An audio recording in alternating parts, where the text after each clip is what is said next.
Dan Illman, Mike Beer, kicking off a 50-cent pick four on Pegasus World Cup Saturday with race number 10. We're going a mile and a 16th. It is the grade two $500,000 Philly and Mare Turf Invitational. Again, a mile and a 16th. We have a pretty big field in here, Mike. Star Fortress. Wow. What a North American debut. First time Cherie DeVoe destroyed that field in the grade three Cardinal with a big Beyer speed figure. It was over a wet track. It was at a longer distance. Now she's got to cut back off the layoff over what likely will be firm going. Those are all things are true. I mean, she's the key to this race, though. I mean, you have to first, before you do anything else, Dan, decide what you want to do with Star Fortress, who obviously, if she turns up here and runs another 104, she probably wins. Personally, I think the 9 Diddy is the horse to beat, but maybe I'm wrong. Maybe Star Fortress is this good. Didia has run some really nice races in her career. Winner of the Rodeo Drive 2 starts back. Only has run one bad one on paper, and we'll talk about how that race isn't as bad as it looks. Let's throw up the Timeform US Pace Projector. Ruby Nell is a fast horse from Southern California. She can win from on the lead. She can win from off. I think they'd like to get the lead. Accomplished Girl is pretty quick, and they were a bit patient with her last time out. She ran just fine. I'd try to make the lead with her. Yeah, I would too. I mean, I guess Ruby Nell is going. Accomplished Girl should be forward in this race. I think maybe the key to the pace is Queen Goddess, Dan, who likes to be forward. Man, she's coming out of a couple of fast-paced races where she didn't run as poorly as it might look.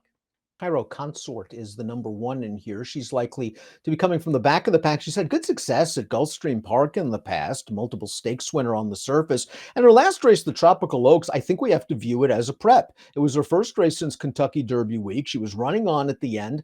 I think she probably gained a lot from a fitness standpoint. She needs to improve a little bit from a Beyer speed figure standpoint. Yeah. Boy, I love this combination, Ryan Moore and Todd Pletcher. I'm not going to argue with any of that. And then he gets a break from the rail too. So there's probably a good trip coming. Two-time stakes winner here last year, Dan, including the Swedish Chant over this distance where she totally blew the start and somehow still won. A really good performance. I'm not her biggest fan. I don't like her in this race, but she'll be a price and there could be a really good trip coming. Might get a good price on a Chad Brown train runner up next. The number 2 is Chili Flag. She's had 6 starts in this country. She's been on the board in all of them. She scored her first stakes win last time in the Forever Together at Aqueduct. She was ridden by Arad Ortiz this day. Flavian Pratt will be aboard on Saturday. She saved ground. She's going to get to the outside, and once she does, she's pretty game because this race just didn't seem like it had a lot of pace up front. It didn't. She got a perfect trip in here, but she had to make up ground through into some slow fractions, and she's easily better than these horses. A good performance, Dan. 2 starts back, you could watch that race and feel like, what a terrible loss getting run down by Tass. I don't think she really wanted to go the 9 furlongs that day. I think a little bit shorter is better for her. And even though she's only 2 for 6 over here, man, she's looked good in the 2 wins. And there are some losses on her card where she had absolutely no chance trying to close into super slow paces. I think she's way better than she looks on paper. Accomplished Girl, the number 3, is a very lightly raced, newly turned 4-year-old with a lot of upside potential. She's done most of her damage in sprint races. They tried her 2 turns last time out in the Swanee River, and maybe they could have been a bit more aggressive leaving the stalls with her. They ended up in a pretty good spot, and she ended up running an okay second. And again, a filly with upside and tactical speed at a big price. Yeah, all those things are true. I mean, I don't know if she's good enough to beat this field. I suspect that she isn't, but she ran well last time. Full Count Felicia, got the right ride, staying in and getting through on the rail while this horse went to the outside in the stretch. Maybe it made the difference. I think she was only second best. Star Fortress, the number 4, 5-2 on the morning line. Just a super impressive winner of the Cardinal in her first start in the States. She just settled at the back of the pack. She made this big wide run in the turn, and in the blink of an eye, while racing on her left lead for most of the stretch, she just opened up on that field at will. It could have been the course condition, a wet track. She really has never been a mile and a 16th. It seems a little bit short for her, but she sure looked good in that North American debut. She did. I mean, I don't really have anything to add to it. We've already sort of talked about it. If she runs a 104, she wins here. There are ways to look at that race and feel like, maybe it's not quite as good as it looks on paper. I don't know, Dan. I mean, if she wins here, she wins. She's going to be a really short price, though. I personally, even with that big race last time, I don't think she should be the favorite in here, and she will be, so I'll bet against her. Full Count Felicia's the number 5, and she's a mare that I could certainly upgrade from my original picks. She's won 4 of her last 5, including this race in the Swanee River. Arad Ortiz rode the rail from mid-pack throughout. She checked a little bit on the first turn, but then settled very nicely. She has a very quick turn of foot that we've seen in many of her races, and here she just explodes down towards the inside to get the better of Accomplished Girl at the wire. This is a little bit of a step up in class for her, but she has the tactical speed coupled with that acceleration that makes her mildly interesting at a price. I'll agree with all that stuff. I didn't love her in this race, but she should be a fair price. I liked the win last time, perfect trip or not. I liked the race that she ran there. And I just like her running style for this race, maybe more than anything else. I think there's a good trip coming for her in here. I just preferred other horses, but I'm not going to argue against this horse. Ruby Nell is in very good form for Frankie Dettori, coming in from Southern California for Richard Mandel, has won 3 of her last 4 starts. The loss in the Matriarch, a grade 1, was not a bad effort at all, considering this horse must have been 3-4 wide around both turns. Here she is in the Lady of Shamrock, just dropped in class, made an easy lead, opened up through a quick third quarter mile and coasted on home as a 1-5 shot should. She's pretty good. You go back to that Unzip Me 4 starts back, Mike. She rallied from way off of the pace. Yeah. She's missed the break in the past and she's recovered. If she gets loose, she could take this field a long way. Yeah, she's probably looked her best when she is able to make the lead, as she was in here, and then she was 3 starts back in the Autumn Miss, where she just opened a huge lead on a strong pace. But she's capable without the lead too, so I guess that's a feather in her cap, Dan. This is to me anyway, I know she's been running in some graded races in California. I think this is a big test for her. This is a tough spot. Fluffy Socks, the number 7, always seems to show up with a good offer. May not win as often as her connections would like, but she still banked $1 million. And we watched her last race, the grade 1 Matriarch. She's on the far outside. She took the long way around. The winner surge capacity was able to save all the ground. Fluffy Socks really looks like she's going to take it right about here, Mike. She's in full gear. She'll just get outrun by the rail skimmer. She's got all the momentum here. She does make the lead. Her stablemate winds up getting through on the inside. And actually outfinishes her pretty easily at the end, Dan. Just another good performance from a rock-solid horse. Fluffy Socks, she wins infrequently. She's clearly good enough if things go her way in here. I would use her, probably concentrate on a little bit more underneath, though. Queen Goddess won this race last year and did so with a really nice tactical ride, sitting just off the pace, making a nice wide bid to the lead, and then scoring despite being very late to change leads. She has not won since. 5th in the Matriarch last time out.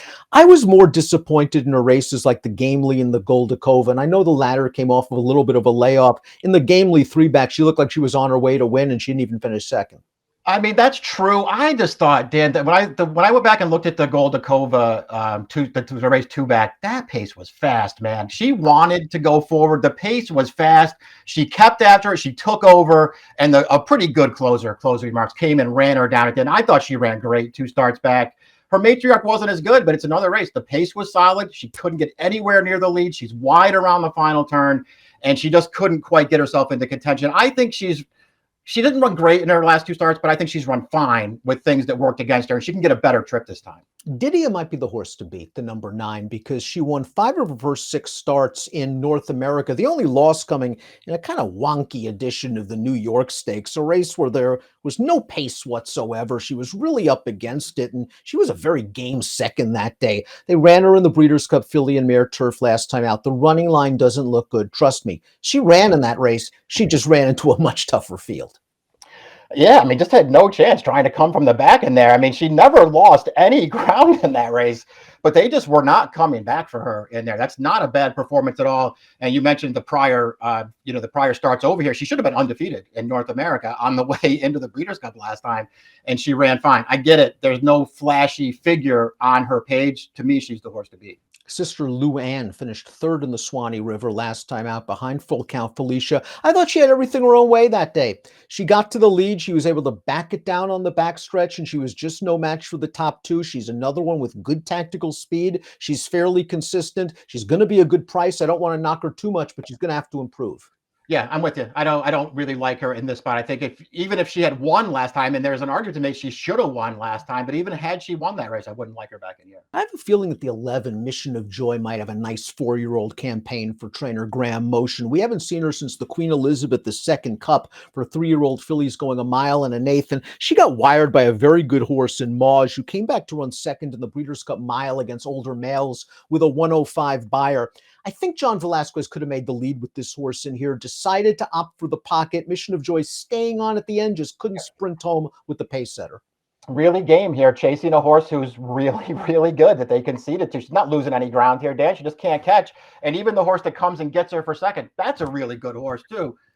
This horse ran fine in there. There's a good trip coming, even with an outside draw in here. I think she can get herself into position. And like you, I still think there's upside here. Final horse in the body of the race is the 12, surprisingly. First time Mike Rapoli, Todd Pletcher, after being purchased for $1 million at Keeneland November. She's a graded stakes winner going a mile and a 16th. This will be her first start since Saratoga, however, with a tough outside post position staring her in the face. There's a lot working against her in here. I'm a big fan, Dan. I think she ran some underrated races last year, even though she kept coming up short.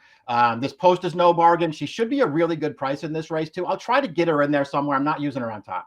The also eligible Be My Sunshine is in very good form. She's won her last two, including the Tropical Park Oaks, restricted for 3-year-old fillies. I just wonder if this is a little too tough if she gets in.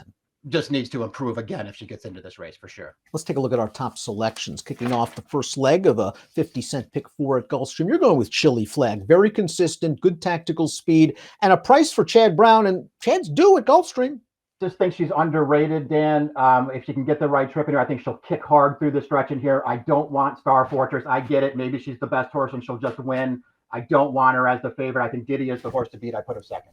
I went with Star Fortress in here. I just like the way she won that race, but I have to agree with you on certain things. It's a different situation, firm turf, shorter distance.